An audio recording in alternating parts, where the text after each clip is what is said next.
বাধা দিয়া ইজনে যাওঁতে পাপ লৈ যাব লাগিব মনত ৰাখিব কথা পাপ আয় পৰকিৰণম আপুনি কথা পতাৰ কাৰণে ওচৰৰ মানুহজনে শুনাত বাধা পাইছে তেতিয়া গ্ৰাম্য কথা পতাজনৰ পাপ হ'ব অকল ইমানেই নহয় নামঘোষাত মাধৱদেৱে লিখিছে কৃষ্ণৰ কথা কহন্ত আনে তাক নুশুনি গ্ৰাম্য কথা পাতে অধক যাই কি হইব কলা কাণত বঢ়াইবে তপত খলা জমদূতে আজি ভাগৰ কৰিবলৈ আহি গ্ৰাম্য কথা পতা কিজনক কি কৰিব জানে এই পাতিৰবৰী ভাটিচুবা গাঁৱৰ নামঘৰলৈ 12 জুনৰ মানে 27 জুনৰ দিনা ভাগৱত শুনিবলৈ গৈ তই ভাগৱত শুনাৰ বিপৰীতে গ্ৰাম্য কথা পাতিছিল এই বুলি তপত লোহা গৰম কৰি কাণত ভৰাই দিব এয়া বেদৰ কথা মনত ৰাখিব কথা বেদে কৈছে ভগৱানে কৈছে ভগৱানে কোৱা কথাবিলাক বেদ এইটো শাস্ত্ৰত লিখা সেইকাৰণে অৰ্জুনক কৈছে তুমি জীৱনৰ যিটো দিনা সাধুৰ সংগত বহি মোৰ কথা শ্ৰদ্ধাৰে শুনিবা সেইদিনা তোমাৰ দুগুণ পাপৰ পৰা তোমাক মই মুক্ত কৰি দিম অপৰম মংগল নাম যিপুনু শ্ৰদ্ধাৰে শুনৈ হৰৈ পাপ তাহাৰ দুগুণ অনিচ্ছাত এক গুণ শ্ৰদ্ধাত দুগুণ নাম এই মতে বুজিবা অৰ্জুন আপুনি এতিয়া নিজক এগুণ পাপৰ পৰা আঁতৰাই নে দুগুণ পাপৰ পৰা আঁতৰাই আপোনালোকৰ কথা কিন্তু বেদে আমাক কৈ দিছে আমি বাস্তৱত যদি চাওঁ স্কুল একেখনে 10 মানৰ শ্ৰেণীৰে ছাত্ৰ পঢ়ুৱা মাষ্টৰ একেকিজনে প্ৰশ্ন কাকত একেখনে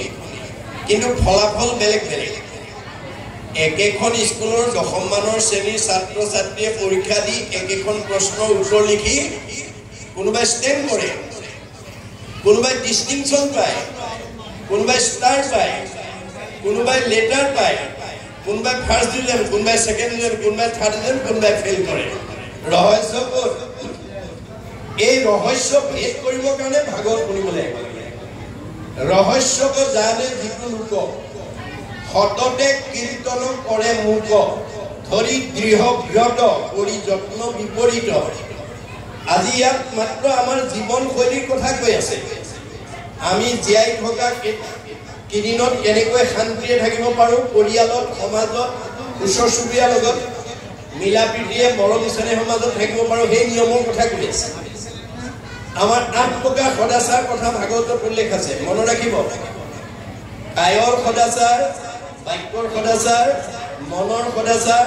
গমন সদাচাৰ শৌচ সদাচাৰ অন্ন সদাচাৰ স্নান সদাচাৰ শয়ন সদাচাৰ এই 8 প্ৰকাৰ সদাচাৰ যদি আপোনালোকে মানিব পাৰে আপোনালোকৰ শৰীৰত বেমাৰ আজাৰ হ'ব নোৱাৰে আপোনাৰ আয়ুস বৃদ্ধি হ'ব জীয়াই থাকিলে শান্তি পাব মৰিলে সদ্গতি পাব এতিয়া 1 নম্বৰ কায়ৰ সদাচাৰ এই কায়টো আজি আপোনালোকে 3 দিনীয়া কাৰ্যসূচীৰে ইয়াত অনুষ্ঠান পাতিছে 3 দিনৰ কাৰ্যসূচীলৈ ভগৱন্ত স্বৰূপ ভকতক আমন্ত্ৰণ কৰিছে বিভিন্ন ঠাইৰ পৰা আপোনালোকৰ নামঘৰলৈ আজি অহাকালি আৰু পৰহিলৈ ভকত বৈষ্ণৱ আহিব হে ভকত বৈষ্ণৱ বিলাকক আমি ভগৱন্ত জ্ঞান কৰিব লাগিব হৰিৰ মূৰ্তিক হৰি ভক্তক দেখিবা শক্তি অনুৰূপে তাৰ প্ৰীতি আচৰিবা এই 3 দিনৰ কাৰ্যসূচীলৈ অহা ভগৱন্ত স্বৰূপ ভকতসকলক আপোনালোকে সৰ্বতোপ্ৰকাৰে সেৱা শুশ্ৰূষা আদৰ অভ্যৰ্থনা জনাব লাগিব তাৰ কাৰণে যিসকলে ৰাতিপুৱাৰ পৰা আহি গধূলালৈকে কষ্ট কৰি থাকিব তেওঁলোকৰ এই কায়ৰ যিটো সদাচাৰ সেইটো ল'ব প্ৰাণ দান ৰক্ষণ এই শৰীৰটো যদি আমি মই কি বুলি কৈছোঁ যে এইটো আপোনালোকে কৈছে 3 দিনীয়া কাৰ্যসূচীৰে ভাগৱত বা অন্যান্য অনুষ্ঠান পাতিছে নহয় যজ্ঞ 3 দিনীয়া যজ্ঞ পাতিছে আপোনালোকে বেদৰ মতে মুদ চিত্ৰ দিয়া যিটো পৰৈ কৰ্ম ধৰ্ম তাৰ নাম যজ্ঞ সুখী কলো ইটো মৰ্ম এইটো যজ্ঞ এই যজ্ঞস্থলীলৈ অহা ভগৱন্ত স্বৰূপ ভকতসকলক সেৱা শুশ্ৰূষা কৰাত যদি আপুনি এই শৰীৰটো প্ৰয়োগ কৰিব পাৰে তেতিয়াহ'লে ইয়াৰ পুণ্য অৰ্জন হ'ব সৰু পকাৰায় ইদম শৰীৰম এই শৰীৰটো আমাৰ পৰৰ উপকাৰ কামত লগাবৰ কাৰণে ব্যৱহাৰ কৰিবৰ কাৰণে দিছে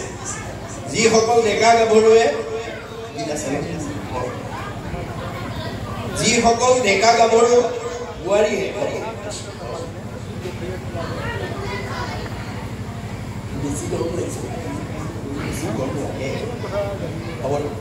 আপোনাৰ এই কথাটো মনোযোগ দিব যে এই 3টা দিনত যাতে আপোনালোকে অকণমান অনুষ্ঠানটোৰ সৰ্বাংগ সুন্দৰ এই 3দিনীয়া কাৰ্যসূচী সুন্দৰভাৱে যাতে আপোনালোকে কৰিব পাৰে তাৰ কাৰণে যিসকল সেৱকীয়ে কষ্ট কৰিব তেওঁলোকৰ অক্ষয় পুণ্য হ'ব মনত ৰাখিব কথাটো সৰু পকাৰায় ইদম শৰীৰম এই 3দিনীয়া অনুষ্ঠানটো সৰ্বাংগ সুন্দৰ কৰিবৰ কাৰণে আপোনালোকে যত্ন কৰিব প্ৰশ্ন এটা সুধো আগৰ ইষ্টভকত আপুনি যিটো মৃত্যু কথা ক'লে 7 দিনত আমাৰ মৃত্যু হয় নাই আপুনি কৈ কৈছে 7 দিনত আমাৰ মৃত্যু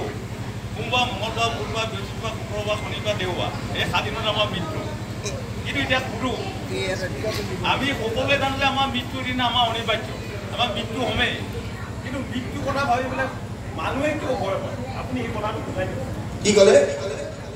বাবে আপুনি প্ৰশ্নটো কাগজত লিখি দিয়কচোন আপোনাৰ কথাটো মই শুনা নাই ভালকৈ কাগজত ধুনীয়াকৈ লিখি দিয়ক মই আপোনাৰ উত্তৰটো দি দিম দেই আপুনি কাগজত লিখি দিয়ক এতিয়া আমাৰ কথা হ'ল যে 1 নম্বৰ নিয়মটো হৈছে যে এই কাইটো আমি পৰৰ উপকাৰ কামত ব্যৱহাৰ কৰিব লাগিব কায়ৰ সদস্য বাক্যৰ সদস্য আজি আপোনালোকে চাব যে পাত্ৰবৰী ভাটিচুবা গাঁৱত বসবাস কৰি থকা বহুত গৃহস্থী ঘৰত বহুত বোৱাৰীয়ে শাহুৱেকক বেয়া পায় বহুত শাহুৱেকে বহুত বোৱাৰীয়েকক বেয়া পায় বহুত দেউৰেকে বহুত নবৌয়েকক বেয়া পায় বহুত নবৌয়েকে বহুত দেউৰেকক বেয়া পায় ইত্যাদি ইত্যাদি গণ্ডগোল ক'ত লাগিলে ক'ত গণ্ডগোল লাগিলে আমাৰ ভাগৱতৰ নিয়ম নজনাৰ কাৰণে গণ্ডগোল লাগিলে গণ্ডগোলটো ক'ত লাগিছে যে বাক্য প্ৰয়োগ কৰিব জনা নাই কথা ক'ব জনা নাই কথা ক'ব নাজানিলে পৰিয়ালত সীমাঘৰীয়া সমাজত কাজিয়া লাগিব গতিকে আমাৰ গৰম হৈছে আপোনাৰ কথা কেনেকুৱা হ'ব লাগিব সত্য প্ৰিয় হিত আপুনি কোৱা কথাটো সঁচা হ'ব লাগিব হ'ব দিয়ক সঁচা কথা কোৱা মানুহে মূৰ তুলি কথা ক'ব পাৰে মিছা কথা কোৱা মানুহ তলে মূৰ কৰি থাকে ধৰা পৰা ভয় কৰে সঁচা কথা কোৱা মানুহলৈ পৰিয়ালৰ সঁচা কথা কোৱাজনলৈ বাকী মিছা কথা কোৱাবিলাকে ডৰ কৰে সমাজত সঁচা কথা কোৱাজনলৈ মিছা কথা কোৱাবিলাকে ভয় কৰে মনত ৰাখিব কথা যে আমাৰ কথা ক'ব নজনাৰ কাৰণে বহুত শাহুৱেকক বোৱাৰীকে বেয়া পায় কাৰণ এগৰাকী শাহুৱেকে বোৱাৰীয়েকক কেনেকৈ নিজৰ ছোৱালীৰ দৰে মৰমেৰে কথা ক'ব লাগে তাক নজনাৰ কাৰণে বহুত শাহুৱেকক বোৱাৰীয়েকে বেয়া পায় আৰু বহুত বোৱাৰীয়ে নিজৰ শাহুৱেকক নিজৰ মাকৰ দৰে ভাবি কেনেকৈ শ্ৰদ্ধাৰে কথা ক'ব লাগে তাক নজনাৰ কাৰণে বহুত বোৱাৰীক শাহুৱেকে বেয়া পায় বহুত দেউৰেকক নবৌয়েকে বেয়া পায় বহুত নবৌয়েকক দেউৰেকে বেয়া ইত্যাদি ইত্যাদি আপোনালোকৰ কাৰোবাৰ পৰিয়ালত যদি সেইটো বিশৃংখল হৈছে জানিব কথা ক'ব নজনাৰ কাৰণে গতিকে বাক্যৰ সদাচা জানিব লাগিব সত্য প্ৰিয় হিত আপুনি সঁচা কথা ক'ব লাগিব শুনিবলৈ ভাল পোৱাকৈ ক'ব লাগিব আৰু আপুনি কোৱা কথাটোৱে আনৰ উপকাৰ কৰিব লাগিব আপুনি কোৱা কথাটোৱে আনক আঘাত দিব নালাগিব কাক আঘাত দিব চবতে মই আছো বুলি কৈছে ভগৱানে চবতেতো ময়ে আছো মোকে আঘাত দিবা মোকে দুখ দিবা মোকে অন্যায় কৰিবা মোকে ঠগিবা মোৰে মানে প্ৰবঞ্চনা কৰিবা মোৰে সীমা ঠেলিবা আকৌ মই তোমাক ভালে ৰাখিব লাগিব নহ'ব ভাগৱত শুনি এই বেয়াবিলাক এৰিব লাগিব বেয়া এৰি ভাল ল'বৰ কাৰণে ভাগৱত শুনিবলৈ আহিব লাগে ভাগত কিয় শুনিবলৈ আহিব লাগে? বেয়া এৰি ভাল ল'বৰ কাৰণে। বেয়া এৰি ভাল লোৱাটোৱে বৈজ্ঞানিক দৃষ্টিভংগী। সেইকাৰণে দাৰ্শনিক পণ্ডিতে কৈছে bed is bed and good is good, do bed never never and do good ever ever. আৰু কপিলে তৃতীয় স্কন্ধ ভাগৱতত মাকক কৈছে জীৱৰ দুৰ্ভেদ্য পাশ সংকক হয় কিন্তু দুৰ্জনৰ সং তেজিবে লাগে। মা তুমি যদি জীৱনত ভাল মানুহ হ'ব খুজিছা বেয়া মানুহৰ সংগ ত্যাগ কৰিবা। সেই সংগ নিতে যদি কৰা সাধু মূৰ্খৰ দুৱাৰ দেৱে হৈ আজিৰ দৰে এই আপোনালোকে আজি সাধু হৈ আছে। সাধু কাক বোলে? মূৰশুনিৰ মল কথা কহন্ত শুনন্ত, যি মানুহে মোৰ শুনিমল কথা কয় বা শুনে, মুত মনত ইয়া হবে তাপ এৰাৱন্ত, মুঠ মনোযোগ দি যি তিনিটা তাপৰ পৰা নিজক মুক্ত কৰি ৰাখে তাকে সেই বুলিয় সাধু জানিবা আই তাৰাৰ সংযোগত তুমি পাৰ্থিবা সদায়। আজিৰ দৰে ঈশ্বৰৰ কথা কোৱা আৰু শুনা মানুহৰ দৈনন্দিন আমি লগ পাবৰ কাৰণে মাধৱদেৱৰ দৰে প্ৰাৰ্থনা কৰিব লাগে ভগৱন্তক। কি বুলি? ইপাৰ সাগৰ দেৱকী নন্দন পুৰিও মনৰ কাম, ভকতৰ সংগ সদা নুগুচুক মুখে পোৱা গণনা। আপুনি ভকতৰ সংগতে ঈশ্বৰৰ নাম পাব, আনত ক'ত পাব? গতিকে জগত পাৱন হৰি কথাসমূহ দায়, ভকতৰ সংগ বিনে আন সংগে নাই। আজিৰ নিচিনা অনুষ্ঠান পাবৰ কাৰণে ভাগ্য লাগিব। দুৰ্ভগীয়াবিলাকে ইয়ালৈকে আহিব নোৱাৰে, কাৰণ তেওঁলোক মামৰ থকা লুৱে যেনেকৈ চুম্বক আকৰ্ষণ কৰিব নোৱাৰে বা চুম্বকে মামৰ থকা লু আকৰ্ষণ কৰিব নোৱাৰে, তেনেকৈ যাৰ মানে দুৰ্ভাগ্য আছে বা কৰ্মবন্ধ মামৰ আছে সি সহজতে ঈশ্বৰৰ কথা শুনিবলৈ আহিব নোৱাৰে। মনত ৰাখিব কথাটো। এই তত্ত্ব আমাক বিজ্ঞানসন্মতভাৱে দি আছে। শংকৰদেৱৰ ধৰ্মটো বিজ্ঞানসন্মত, যাৰ কাৰণে বিশ্ববিখ্যাত বৈজ্ঞানিক আইনষ্টাইনে কৈছে science without religion is blind, religion without science is lamp.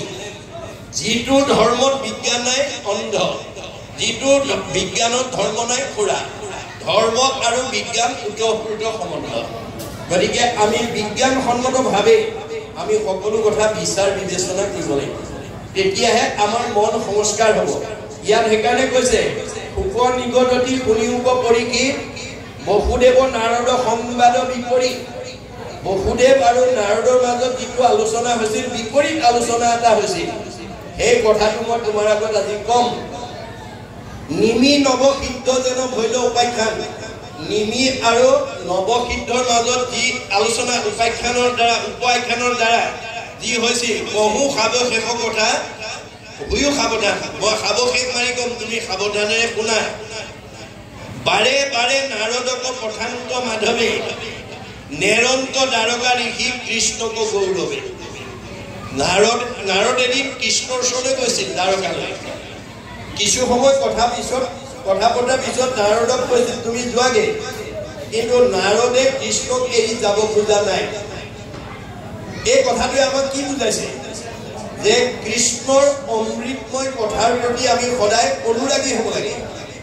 অনুৰাগেই হৈছে ভক্তিৰ প্ৰতীক। পৰম অনুৰক্তি ঈশ্বৰেই ভক্তি। আজি আপোনালোকে অনুৰাগ থকাৰ কাৰণে বহি আছে, পথখনত ইমান সময় বহি আছে, যোৱা সময়লৈকে বহি থাকিব। ঘৰত অকলে ইমান সময় পথ এখনত বহি থাকিব পাৰিলেহেঁতেন নে নোৱাৰিলেহেঁতেন? কোনে বহুৱাইছে আজি? আমাক বেদে কৈছে পৰম অনুৰক্তি ঈশ্বৰেই ভক্তি। আপোনালোকে আজি ঈশ্বৰৰ কথা শুনিবৰ কাৰণে, জানিবৰ কাৰণে, বুজিবৰ কাৰণে এটা আগ্ৰহ লৈ বহি আছে। এই আগ্ৰহটোৱে হৈছে ভক্তিৰ প্ৰতীক। ই আমাক 6টা প্ৰমোচন দিব, মনত ৰাখিব কথাটো। আগ্ৰহ, ৰতি, প্ৰীতি, ভক্তি, শান্তি, 6 নম্বৰত মুক্তি। আমি এইটো পৰিৱেশলৈ নিজক আনিবই লাগিব।